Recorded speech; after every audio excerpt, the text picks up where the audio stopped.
Hello, നമുക്കിന്ന് ഇച്ചിരി മീനച്ചാറിടാം. ചൂരമീനാണ് ഞാനിപ്പോൾ എടുക്കുന്നത്. ഇത് കറിക്ക് വേണ്ടി മുറിച്ചുകൊണ്ട് വന്നത്.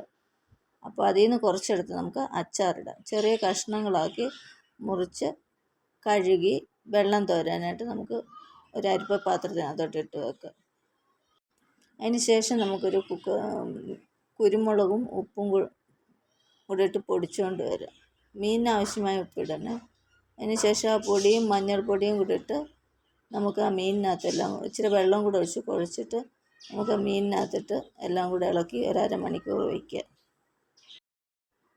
എൻ്റെ പാത്രത്തിനകത്ത് കൊള്ളത്തില്ല, അതുകൊണ്ട് വേറൊരു പാത്രത്തിനകത്തോട്ട് ഞാനിട്ട് ഇത് അരമണിക്കൂർ കഴിഞ്ഞ് ഞാൻ എടുത്തതാണ്.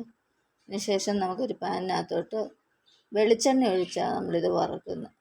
വെളിച്ചെണ്ണ ചൂടാകുമ്പോൾ കുറേശ്ശെ മീനിട്ട് കൊടുത്ത് വറുത്തെടുക്കാം. നമുക്ക് ആദ്യം കുറച്ച് സമയത്തേക്ക് ഇളക്കല്ലേ, അത് കഴിഞ്ഞിട്ട് നമുക്കൊന്ന് ഇളക്കി തിരിച്ചും മറിച്ചും ഇട്ട് ഇളക്കി കൊടുക്കുക. ഏകദേശം 3/4 മണിക്കൂർ എടുത്ത് ഒരു സെറ്റ് മീൻ വറുത്തെടുക്കാനായിട്ട്. നന്നായിട്ട് മൂത്ത് വരണം, കിലോ എന്ന് സൗണ്ട് കേൾക്കണം. ബാക്കിയുള്ളത് നമുക്ക് വറുത്തെടുക്കാം. നന്നായിട്ട് മൂത്തില്ല എന്നുണ്ടെങ്കിൽ, അത് കുറേ നാൾ ഇരിക്കാനാണെന്നുണ്ടെങ്കിൽ നന്നായിട്ട് മൂക്കണം. ഇതിപ്പോൾ ഞങ്ങളുടെ അങ്ങ് പെട്ടെന്ന് തീരും, അതുകൊണ്ട് ഞാൻ കുറച്ചേ മൂപ്പിച്ചുള്ളൂ. എന്നാലും മൂപ്പിച്ചു കേട്ടോ, അത്യാവശ്യം നന്നായിട്ട്. ഇപ്പോൾ ഇതിനാവശ്യമുള്ള സാധനങ്ങൾ എടുത്തിട്ടുണ്ട്. വെളുത്തുള്ളി, ഇഞ്ചി, കുറച്ച് പച്ചമുളക് അരിഞ്ഞത്. ബാക്കിയെല്ലാം കറി വെക്കുന്ന സമയത്ത് ഞാൻ പറഞ്ഞുതരാം. അതേ പാനിലോട്ട് നമുക്ക് ഇച്ചിരി നല്ലെണ്ണ ഒഴിച്ച് കൊടുക്കാം. അത് ചൂടായി വരുമ്പോൾ കടുക് ഇട്ട് കൊടുക്കാം. അതിന് ശേഷം നമുക്ക് ഇഞ്ചി ഇട്ട് കൊടുക്കാം. അതും ഒന്ന് ചൂടായി വരുമ്പോഴത്തേനും നമുക്ക് അതിനകത്തോട്ട് വെളുത്തുള്ളി അരിഞ്ഞത് ഇട്ട് കൊടുക്കാം. അതൊന്ന് 5 സെക്കൻഡ് ഒന്ന് ഇളക്കി കഴിയുമ്പോഴത്തേനും ചൂടാകുമല്ലോ, അപ്പോൾ പച്ചമുളക് ഇടാം. ഇത് ഒന്നുകൂടെ ഒന്ന് മൂത്ത് വരാനായിട്ട് നമുക്ക് ഉപ്പിട്ട് കൊടുക്കാം. കരിവേപ്പില ഇട്ട് കൊടുക്കാം. ഇതെല്ലാം നന്നായിട്ടൊന്ന് മൂത്ത് വരട്ടെ. ഈ കരിവേപ്പിലയൊക്കെ മൂത്ത് വന്നു കഴിയുമ്പോൾ അതിനകത്ത് കിലോ എന്ന് സൗണ്ട് വരും. അതെല്ലാം മൂത്ത് നന്നായിട്ട് ശേഷം നമുക്ക് മസാല ഇടാം. ആദ്യം മഞ്ഞൾപ്പൊടി ഇടണം. അതിന് ശേഷം നമുക്ക് മുളക് പൊടി ഇടാം. മുളക് പൊടി ഇട്ടുമ്പോൾ തീ സിമ്മിൽ വയ്ക്കണം. അതിന് ശേഷം അത് നന്നായിട്ടൊന്ന് വറുത്തെടുക്കുക. അത് കഴിഞ്ഞ് ഇച്ചിരി ഉലുവാപ്പൊടി ഇട്ട് കൊടുക്കാം. അതിന് ശേഷം കായം ഇച്ചിരി ഇട്ട് കൊടുക്കാം. വിനാഗിരി ഇട്ട് കൊടുക്കുക. തീ ഓഫ് ചെയ്തിട്ടാണ് ഇതൊക്കെ തീ സിമ്മിലിട്ടിട്ടാണ് ഇതൊക്കെ ചെയ്യുന്നത് കേട്ടോ.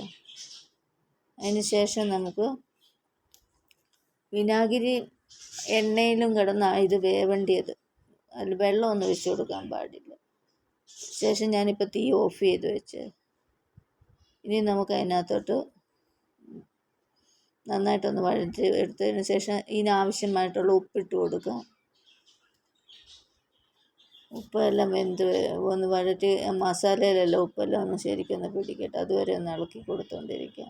ഇപ്പോഴും തീ ഓഫ് ചെയ്ത് തന്നെ വെച്ചേക്കുവാണ്. അതിന് ശേഷം നമുക്ക് വറുത്ത് വെച്ചിരിക്കുന്ന മീൻ കഷ്ണങ്ങളെല്ലാം കൂടെ അതിനകത്ത് എടുത്തിട്ട് നല്ലതായിട്ടൊന്ന് ഇളക്കി കൊടുക്കുക. ഈ മീൻ കഷ്ണത്തിലെല്ലാം മസാല പിടിക്കത്തക്ക രീതിയിൽ നന്നായിട്ടൊന്ന് ഇളക്കി കൊടുക്കുക. ഇപ്പം ഇച്ചിരി ഡ്രൈ ആയിട്ട് തോന്നുന്നില്ലേ, അപ്പം ഞാൻ ശകലം കൂടെ വിനാഗിരിയും കൂടെ ഒഴിച്ച് കൊടുക്കുന്നുണ്ട്.